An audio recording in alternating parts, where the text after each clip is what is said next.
Halo, apa kabar? Semoga selalu diberikan kesehatan ya. Kali ini aku akan membuatkan alur cerita film yang berjudul Even Names Have Tits 2015 adalah sebuah film yang menceritakan dua gadis remaja yang akan memulai perjalanan untuk pekerjaan baru di pertanian organik. Namun di dalam perjalanan ada sesuatu hal yang mungkin tidak pernah mereka duga sebelumnya. Nah, buat yang penasaran gimana kelanjutannya, langsung aja ambil posisi. Film ini dibuka dengan memperlihatkan sekumpulan remaja tengah asik berpesta di tengah hutan. Untuk bersenang-senang, mereka meminum minuman abok dan masing-masing dari mereka mengkonsumsi obat yang diberikan oleh salah satu teman prianya, yang membuat mereka semua merasakan halusinasi berlebihan.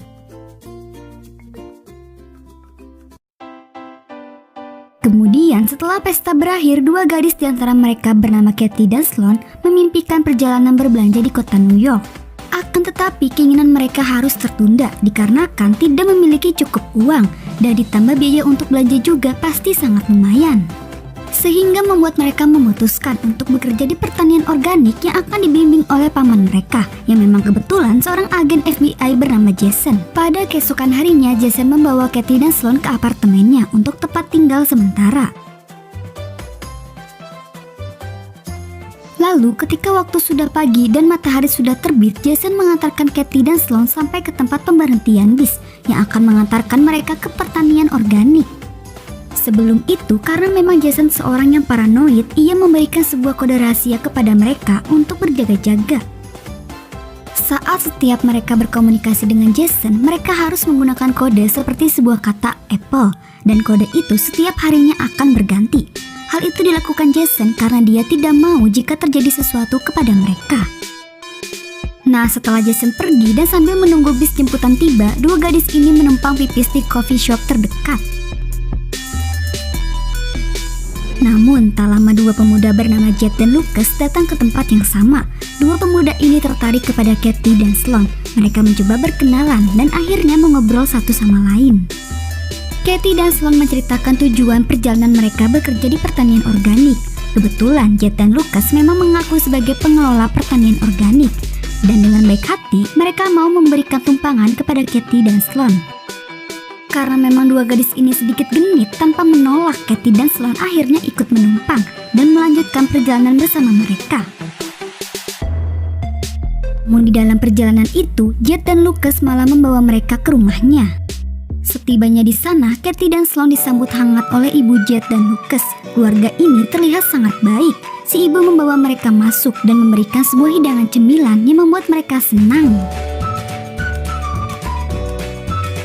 Tapi selang beberapa saat, niat jahat keluarga ini tercium. Kedua gadis ini menyadari bahwa mereka telah dibius. Sebelum pingsan, Katie dan Sloan berusaha melarikan diri, akan tetapi hal itu sia-sia. Jet dan Lucas berhasil membawa mereka kembali.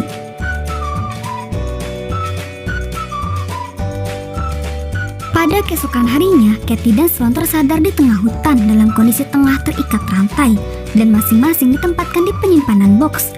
Keduanya sangat histeris karena tidak pernah menduga akan terjadi hal seperti ini. Tak lama Jet datang dengan sifat asli psikopatannya. Dia mengatakan dengan nada yang keras bahwa jika ingin baik-baik saja ikuti perintahnya. Kemudian Jet menginstruksikan mereka untuk membersihkan diri dan menikmati fasilitas yang sudah diberikan di dalam box masing-masing. Tak lama datang satu orang pria yang memang bagian dari kelompok bernama Boris. Boris menguasai ponsel Katie. Otomatis dia mengetahui Katie dan Sloan sedang dipantau oleh Jason. Tentang kode yang pernah disepakati Katie dan pamannya, Boris telah mengetahuinya, tapi ia tidak menyadari bahwa kode itu akan berganti setiap harinya. Alhasil, dia mengirim pesan kepada Jason bahwa Katie baik-baik saja dengan kode Apple tersebut. Selanjutnya, Katie dan Sloan dipaksa bersih-bersih terlebih dahulu, tapi tiba-tiba sontak mereka merasa lega karena telah diselamatkan oleh seorang polisi yang bernama Sheriff Andrews. Tetapi ternyata Andrews sekongkol dengan keluarga psikopat ini. Dan lebih parahnya lagi, Sheriff Andrews langsung memantap-mantapin Katie di dalam boxnya.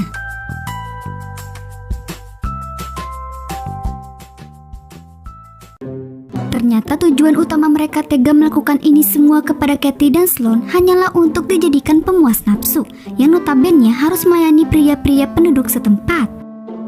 Seorang pria gondrong yang tak lain salah satu penduduk setempat datang berkunjung.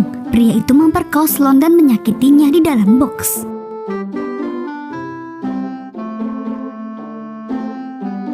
Tidak sampai di situ, selang beberapa waktu, seseorang bertopeng bagong datang menghampiri mereka. Secara spesial, Jet dan Lucas mempersembahkan Katie dan Sloan kepada pria misterius ini. Melihat dari bodi dan fisik Sloan yang sangat aduhai, lagi-lagi Sloan yang dipilih menjadi korban mantap-mantap pria bertopeng bagong. Sementara di sisi lain, Jason sangat khawatir tentang keberadaan Katie dan temannya yang tak kunjung pulang. Jason sadar bahwa Katie menggunakan kode pesan yang salah. Dia mencurigai bahwa telah terjadi sesuatu kepada Katie dan Sloan.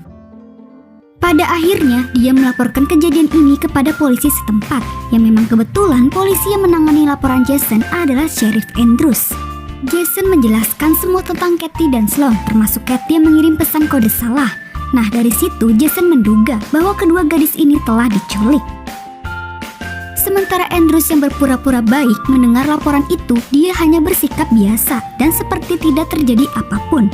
Sebuah kata yang diucapkannya hanyalah janji palsu bahwa dia akan mencari Katie.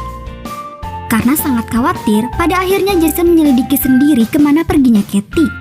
Tempat terakhir yang ia ketahui saat Katie menghilang hanyalah di coffee shop dekat pemberhentian bis. Di sana, Jason mendapatkan informasi penting dari si pelayan toko bahwa sebelum Katie dan Sloan menghilang, mereka bersama dua pria yang mengendarai mobil pick-up berwarna biru.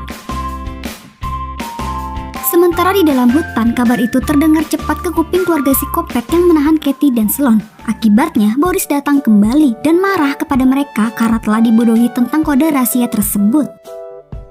Kemudian Katie mendengarkan pembicaraan Boris dan Jet bahwa dia tidak akan membiarkan FBI mengacak-ngacak tempat mereka.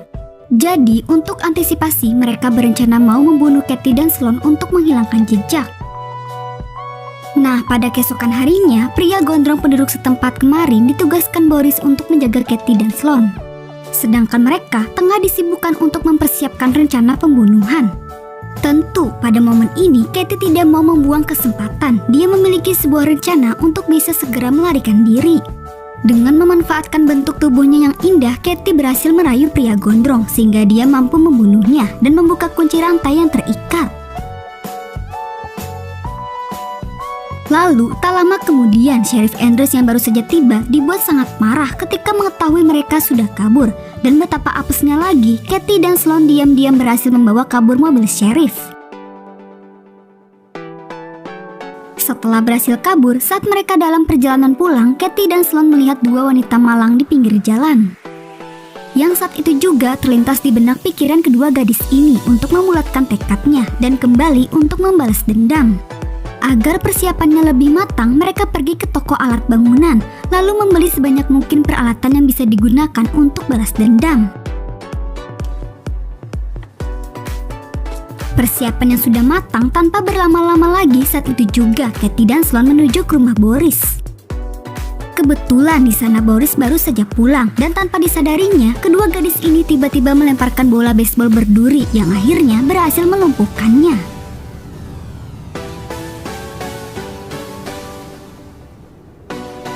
Kondisi yang sudah tidak berdaya, mereka menginterogasi Boris tentang identitas pria bertopeng bagong sebelumnya. Setelah berhasil mendapatkan informasi, Katie dan Sloan tanpa belas kasihan langsung membunuh Boris dengan memaksa masuk tongkat berduri ke dalam bokongnya. Selang beberapa saat, Jason tiba di rumah Boris. Dia berhasil mendapatkan informasi bahwa pemilik sebenarnya mobil pick-up biru adalah Boris. Di sana, untungnya kedua gadis tidak berpapasan dengan Jason ketika Jason merasa aneh saat menemukan Boris dalam kondisi mengenaskan. Katie dan Sloan yang melarikan diri dengan membawa mobil Boris langsung menuju target balas dendam yang kedua. Setibanya di tempat tujuan, terlihat sosok di balik topeng bagong adalah seorang pria bertampang caboya.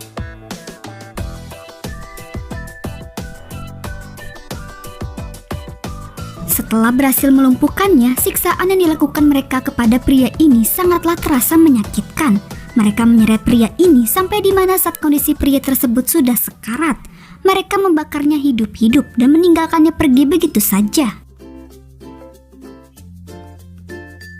Sementara di sisi lain, Jason menemui kembali Sheriff Edrus untuk mengetahui informasi terbaru atas pencarian hilangnya Katie. Tapi pada akhirnya di sini semuanya terbongkar karena saat Jason mencoba kembali menghubungi ponsel Katie, saat itu juga terdengar nada dering ponsel Katie yang berada di saku celananya Sheriff. Karena sudah ketahuan, Sheriff Edrus menyandra dan mengikat Jason di sebuah tempat.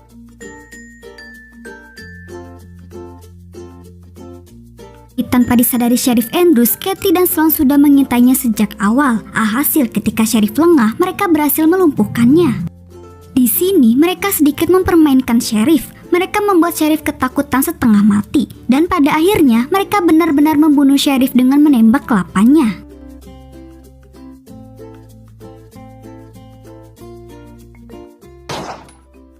Kemudian mereka meminta dua gadis malang itu untuk membebaskan Jason tanpa memberitahu kejadian yang sebenarnya. Sementara Katie dan Sloan segera menyelesaikan misi terakhir balas dendam kepada keluarga psikopat yang tersisa. Tanpa jeda, mereka langsung memulai aksinya dengan sekaligus membius ketiganya. Jet, Lucas, dan ibunya ditempatkan di satu tempat yang sama dalam kondisi terikat. Katie dan Sloan membuat ibu psikopat sangat histeris ketika dia dipaksa menyaksikan Jet dipukuli sampai tewas.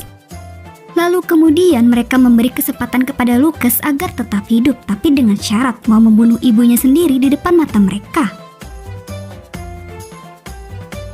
Tapi kedua gadis ini memutuskan untuk membunuh Lucas akibat dia tidak sanggup untuk melakukannya.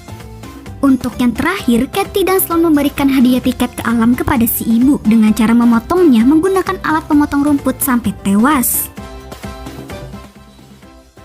Setelah semuanya sudah berakhir, kemudian scene memperlihatkan Katie dan Sloan akan bersiap pergi menuju New York, yang dimana momen inilah yang sangat dinanti-nantikan oleh mereka berdua untuk bisa shopping di sana.